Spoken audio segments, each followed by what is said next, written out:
सलग तिसऱ्या आठवड्याची सुरुवात गदारोळानं. प्रश्नोत्तराच्या तासाला लोकसभेमध्ये विरोधकांचा गदारोळ. पक्षांतर्गत कटकटीवर राज ठाकरे चिडले. आम्ही एकत्र येतोय तर मग तुमची भांडणं का मिटत नाहीयेत, राज ठाकरेंचा कार्यकर्त्यांना सवाल. चिनी आक्रमणाचा दावा राहुलना गोत्यात आणणार. राहुल गांधी यांना सर्वोच्च न्यायालयानं खडसावलं. चीननं भूभाग बळकावल्याचा पुरावा कुठे आहे, सर्वोच्च न्यायालयाचा राहुल गांधींना सवाल. उंदरानं खाल्लेला आईस्क्रीम ग्राहकांना आईस्क्रीमच्या दुकानामध्ये फिरतायत उंदीर. सिम्सच्या मॉल मधला धक्कादायक प्रकार.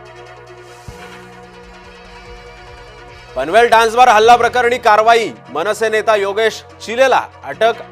योगेश चिलेसह इतर 8 जण सुद्धा पोलिसांच्या ताब्यात. महायुतीचे 6 महिन्यामध्ये 7 यू टर्न. शिक्षण विभागानं महायुती सरकारला तोंडावर पाडलं.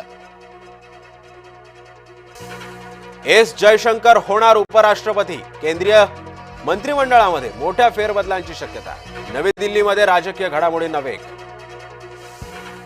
नांदगावमध्ये सकल मराठा समाजाकडून नियोजन बैठकीचं आयोजन. मोर्चाच्या पार्श्वभूमीवर बैठकीचं नियोजन. मुख्यमंत्र्यांचं ऐकताय तरी कोण, महायुतीच्या मंत्र्यांची बेताल वक्तव्य सुरूच. धनंजय मुंडे अजूनही मंत्र्यांच्या बंगल्यातच. छगन भुजबळ यांना मंत्री बंगला मिळेना. पुनर्वसनाच्या अपेक्षेनं धनंजय मुंडे यांना बंगला सोडवेना. सज्जनगडाच्या उंच कड्यावरून तरुणांनी काढल्या सेल्फी. रीलचा व्हिडिओ होतोय व्हायरल.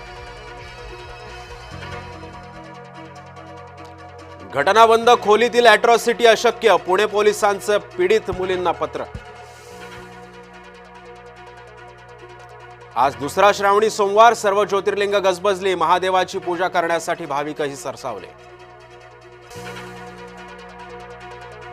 डेहराडूनच्या आसन नदीला महापूर आलाय. मुसळधार पावसामुळे डेहराडून जलमय.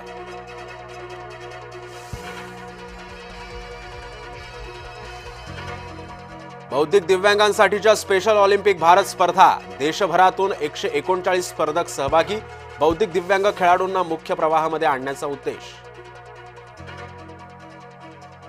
मुंबई गोवा महामार्गावर अपघातामुळे स्थानिक संतप्त. 8 दिवसातील टँकर अपघाताची दुसरी घटना. सरपंच संतोष देशमुख हत्या प्रकरण. पुढची सुनावणी 18 ऑगस्टला होणार. जायकवाडी धरणामध्ये जलसमाधीचा प्रयत्न. पाणलोट क्षेत्रामुळे पिकांचं नुकसान. शेतकऱ्यांचा दावा.